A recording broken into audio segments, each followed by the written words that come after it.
Bonjour à tous et à toutes et bienvenue sur la chaîne Reflet de Lune, j'espère que vous allez bien. Merci pour votre présence aujourd'hui.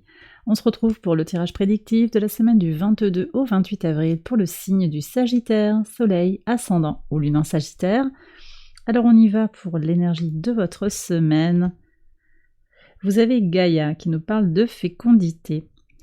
Ok, donc une semaine qui s'annonce riche, qui s'annonce féconde, pleine d'abondance.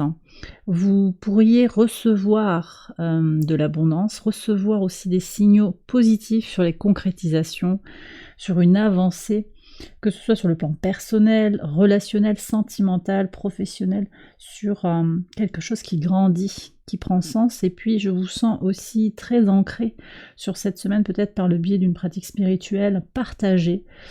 Il y a quelque chose de fort qui va être très nourrissant, familialement, peut-être, relationnellement, mais aussi à l'intérieur de soi, vraiment. Pour certains, il s'agira aussi de se reconnecter à la terre-mère, donc un séjour dans la nature, une balade dans la nature, ça peut être ça aussi qui va être important, du jardinage, une connexion vraiment à des choses très terre-à-terre, et puis c'est tout à fait en lien avec le transit du soleil en taureau, hein, qui nous parle effectivement de terre, terre fixe, donc quelque chose qui est solide, qui se solidifie aussi. On aura des résultats tangibles et concrets sur un domaine ou un autre. Vous prenez comme ça résonne par rapport à votre situation personnelle, hein, bien entendu. Alors on va regarder maintenant le message de la Lune. Alors pleine Lune en Scorpion ici qui se réalise dans la nuit du mardi au mercredi à 1h48 heure de Paris exactement le mercredi matin. On va voir le message. Donc cette pleine Lune qui permet une reconnexion à son moi supérieur, qui permet de plonger en soi, hein, pour voir un petit peu quelles émotions je choisis de faire exister en moi. Il y a beaucoup de messages très en lien avec l'énergie du Scorpion. Quel est le message ici? L'univers. Ok, donc ici c'est le monde que vous avez. Oui, donc une énergie de complétude ici, de compréhension aussi des énergies de l'univers. Ouais, qui sont en vous, qui sont aussi à l'extérieur de vous, avec une connexion spirituelle aussi, à ce qui se joue dans l'invisible, dans l'insaisissable. Donc très en lien avec cette lune en Scorpion, et puis aussi Pluton en Verseau, qui vient parler de ces profondeurs aussi de l'âme. Pluton qui est au T carré, on en reparlera certainement, à T carré de cette pleine lune. Donc c'est une pleine lune qui promet l'abondance sur le plan de la réalisation de soi, avec des fins et des recommencements, des constructions pour reconstruire. On est sur des guérisons aussi, et là il y a quelque chose qui vient en fait à condition de faire face à ses peurs, de se libérer d'un certain carcan. Et je sens qu'avec l'univers, vous avez intégré quelque chose en fait. Cette carte, elle nous parle aussi des épreuves de vie, elle nous connecte à l'énergie de Saturne en Poisson. Saturne qui vous accompagne, qui structure un petit peu l'énergie pour aller vers la réalisation de ses rêves, qui vous aide aussi à bâtir, à explorer, à construire, élever votre temple intérieur.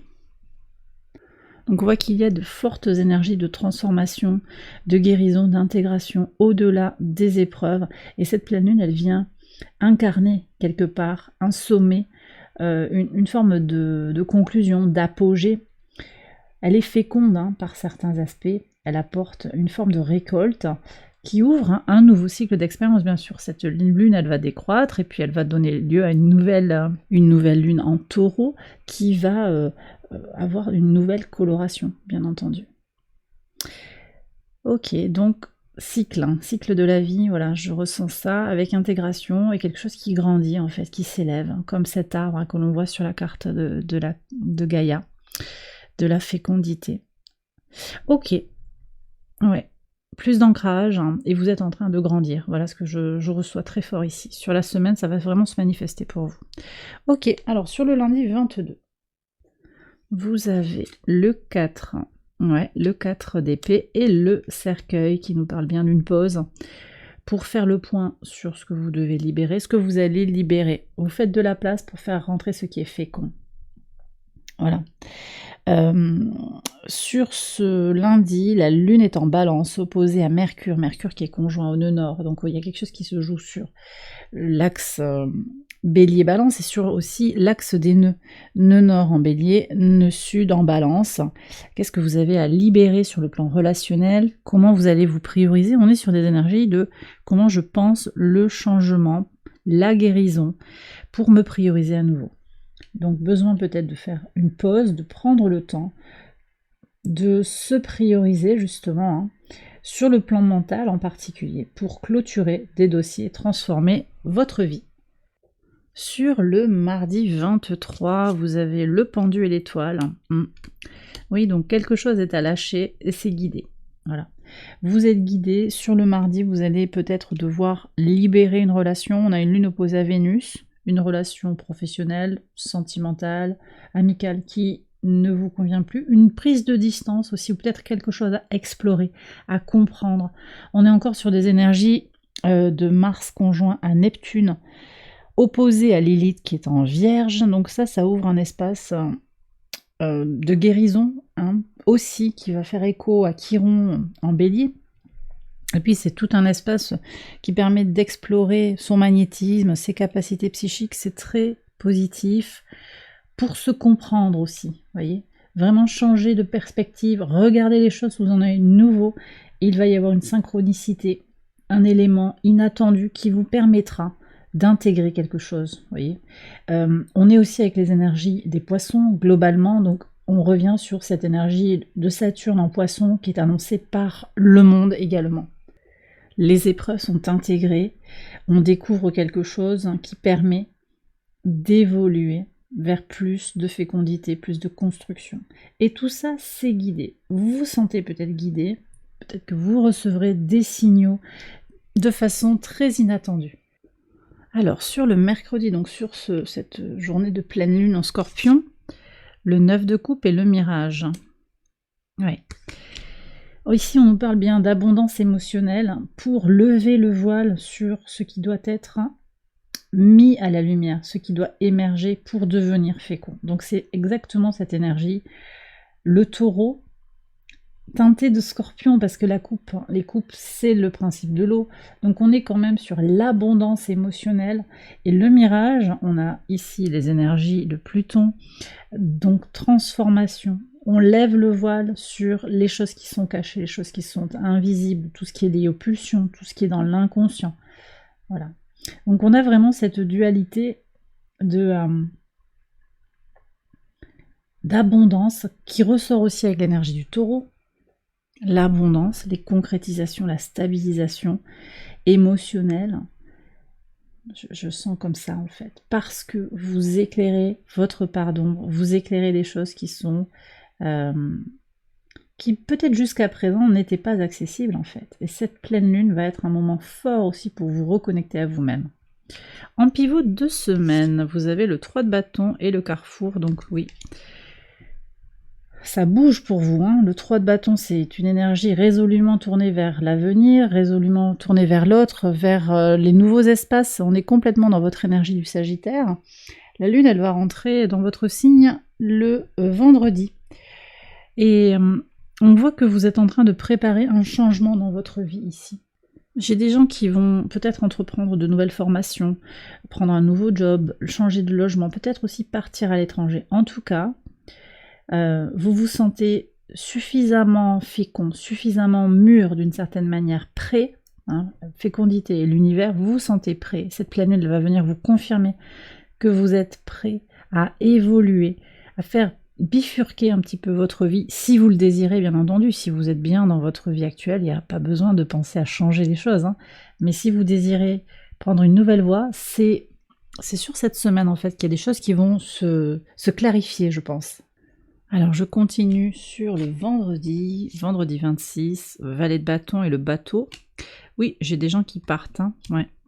Il y a un désir de partir à l'étranger, peut-être outre-mer, voilà, traverser un océan peut-être, hein, pour changer de continent, il peut y avoir ça. Ouais. Ouais, pour certains, il s'agit de peut-être aller au Royaume-Uni, vous voyez, donc ça peut être traverser la Manche. En tout cas, vous voyez, vous êtes dans le 3 de bâton, valet de bâton, on a vraiment une énergie vitale forte. une envie d'évoluer, en fait, une envie d'évoluer, vous avez une envie d'ailleurs. Donc aussi, cette fécondité et l'univers vous montrent que vous êtes arrivé à un certain niveau d'une situation. Vous avez récolté. Le cercueil marque ça aussi. Je prends ce qui est à prendre et je laisse pour ouvrir un nouveau cycle d'expérience. Il indique la mort, mais en fait c'est symbolique. C'est après l'abondance, une plante, une fois qu'elle a donné son fruit, elle va, la plupart du temps, en tout cas le fruit, il va mourir pour libérer ses graines, pour pouvoir continuer à évoluer. Parfois les plantes persistent, là on a un arbre, hein, donc voilà, les annuelles elles vont faire un cycle comme ça de mort et de renaissance. L'arbre lui, il a une autre façon, il se met en veille, il est vraiment dans ses ressources, il a une autre stratégie pour perdurer. Et je pense d'ailleurs que c'est pas anodin que vous ayez cet arbre là, parce qu'on a aussi cette idée d'avoir quelque chose de pérenne en fait. Maintenant là vous avez une certaine assise peut-être financière, matérielle, vous avez une certaine forme de stabilité et vous avez envie de faire évoluer certains aspects de votre vie. Et ça va bouger pour vous en pivot de semaine, là, et sur le vendredi, ça prépare le week-end. On va voir ce qu'il y a sur le week-end. Regardez-moi ça. L'impératrice et le chien.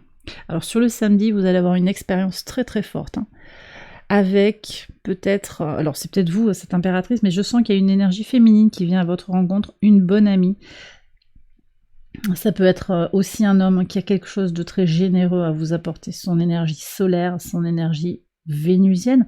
Pour certains, il s'agira d'une amitié qui se transforme en amour. Pour d'autres aussi, on est sur un lien très fort, peut-être un lien entre frères et sœurs. Oui, je ressens quelque chose comme ça, entre pairs aussi. Il y a une notion d'égalité qui ressort de ces cartes. Pour d'autres aussi, vous allez prendre pleine possession de vos moyens, reconnaître qui sont vos alliés. Vous êtes votre allié numéro 1, je l'ai dit, je crois, pour tous les tirages des signes de feu en particulier. Donc il y a quelque chose qui va venir se conscientiser ici sur la semaine, par rapport au fait que vous avez les ressources pour vous apporter l'abondance que vous désirez. C'est le préalable, c'est primordial de faire ça. Ok, là j'ai aussi des rencontres avec des amis, retour avec des amis, abondance, célébration, et puis cette force qui va se dégager. Vous apportez quelque chose à la communauté, mais elle vous apporte également. Sur le dimanche, le 9 de bâton et la dague. Alors là on change d'énergie. C'est vrai qu'il y a beaucoup d'abondance, ça peut susciter la jalousie, donc vous pourriez avoir aussi une énergie de un couteau planté dans le dos, mais vous allez vous en protéger, hein, voilà ce que je reçois. On me parle d'une grande résilience pour avancer malgré les trahisons. Vous avez une communauté, des gens qui vous appuient, vous êtes arrivé à un certain niveau d'abondance, à un certain niveau de maturité d'une certaine manière, pour vous protéger de ces énergies tierces. Vous êtes en train de terminer un cycle. Peut-être qu'aussi on me reparle de ce début de semaine, ce besoin de terminer quelque chose. Le coup de couteau, c'est comme un coup de canif dans le contrat, ça ne fait que vous affirmer que vous êtes sur un chemin positif, un chemin d'abondance, et là il y a peut-être une trahison, une jalousie, quelqu'un qui... une épreuve comme ça, vous êtes en train de clôturer une injustice, voilà. Alors peut-être que cette injustice elle apparaît sur le dimanche, c'est ce que j'ai ressenti d'abord, mais ce que je lis également, c'est que intérieurement, par cette fécondité, cette notion de complétude qui apparaît dans votre tirage, vous donne la maturité, la force pour terminer un cycle. Vous êtes en train de boucler un cycle peut-être qui dure depuis très longtemps, qui a traversé votre vie, face à une injustice, face à une trahison, et vous êtes en train de transmuter tout cela, parce que vous avez atteint un certain niveau d'abondance dans votre vie. Et en tout cas, vous conscientisez cette abondance, c'est surtout ça qui est primordial, quelle que soit sa forme. Et bien voilà les Sagittaires, j'ai terminé votre tirage, j'espère qu'il vous a éclairé, qu'il vous a guidé. Si c'est le cas, je vous invite à liker la vidéo et à vous abonner si vous ne l'avez pas encore fait. Vous pouvez également aller voir les autres vidéos de cette série pour votre ascendant ou pour votre lune. Je vous embrasse bien fort, je vous souhaite une excellente semaine et je vous dis à très bientôt pour les prochaines vidéos. Bye bye.